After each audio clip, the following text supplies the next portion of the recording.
Merci Pierre.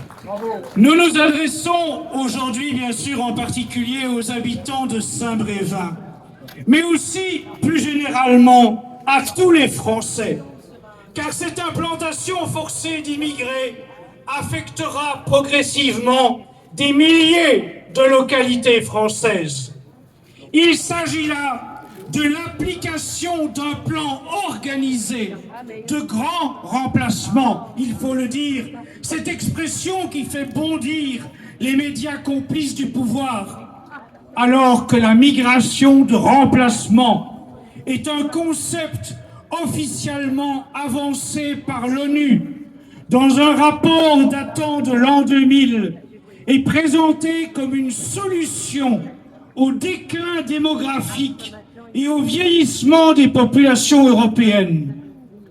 Ce rapport du département des affaires économiques et sociales de l'ONU prévoyait que si cette piste était suivie, je cite, écoutez bien, les 3/4 de la population totale en 2050 seraient constituée de migrants post-1995 en provenance de l'extérieur des frontières actuelles de l'Union et de leurs descendants. Vous avez bien compris? En 2050, les 3/4 de la population seront d'origine extra-européenne si ce plan n'est pas stoppé par notre mobilisation. Commençons bien sûr par rappeler que la meilleure réponse au déclin démographique de la France est de mettre en place une vraie politique nataliste et de soutien aux familles françaises. Oui, tout à fait. La France a besoin d'enfants français, pas de faire venir les populations des autres continents. Bien entendu, on joue sur les émotions pour nous demander d'accueillir toute la misère de la planète. Mais ne tombons pas dans le piège de la fausse charité. La vraie charité est subordonnée à une série de considérations. Dans le cadre d'une nation, ses autorités ont d'abord et avant tout le devoir de se préoccuper du bien commun de leurs nationaux. Tant qu'il y aura des Français au chômage, des Français dormant dans la rue ou vivant misérablement dans des taudis, il ne devrait plus y avoir aucune politique d'accueil de migrants, mais seulement une politique de rémigration. Bravo! Bravo! Bravo!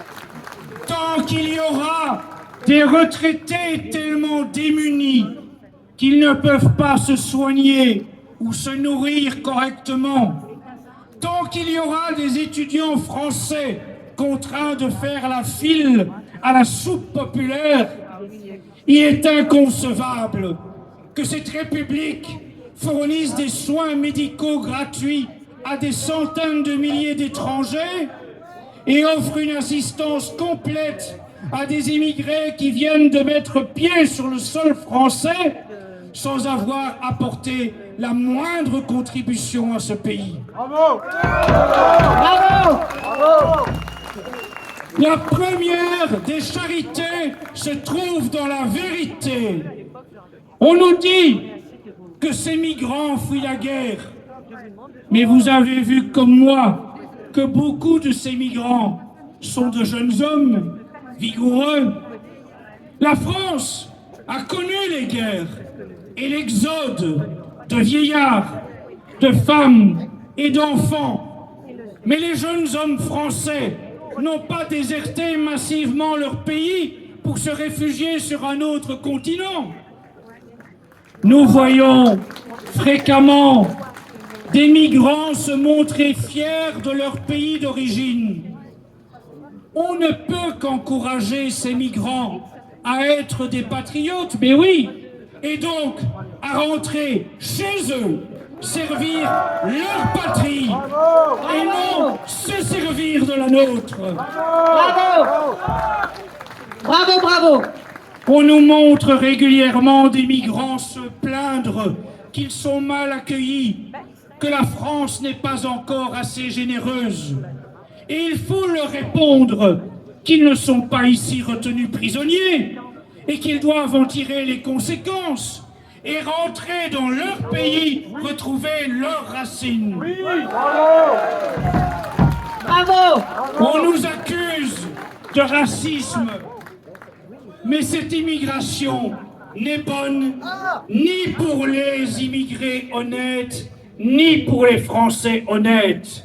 Cette immigration ne sert que les profiteurs, les criminels, les proxénètes, les marchands de sommeil et les patrons véreux à la recherche de main-d'œuvre sous-payée. Bravo. Bravo.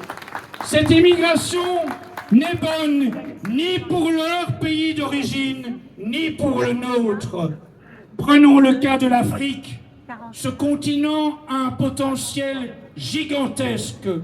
Mais comment pourrait-il se développer si ces universitaires s'installent en Europe, si ces bras vigoureux se perdent en Europe? Bravo, tout à fait.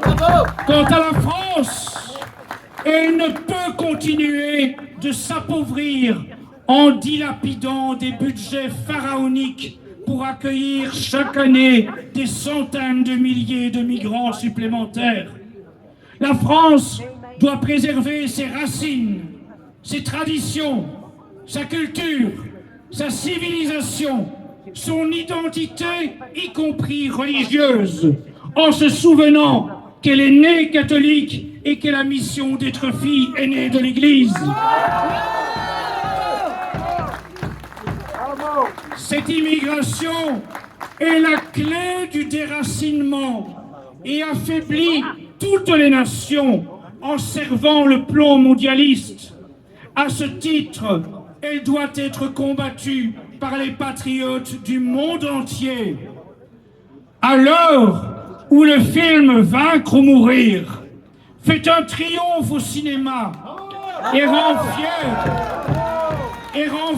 de notre passé contre-révolutionnaire, soyons à notre tour aujourd'hui les intrépides contre-révolutionnaires qui se donneront sans compter pour faire échouer ce plan révolutionnaire de subversion migratoire.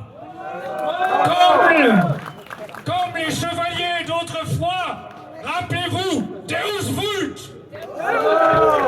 Merci infiniment. Merci infiniment. On est chez nous. On est chez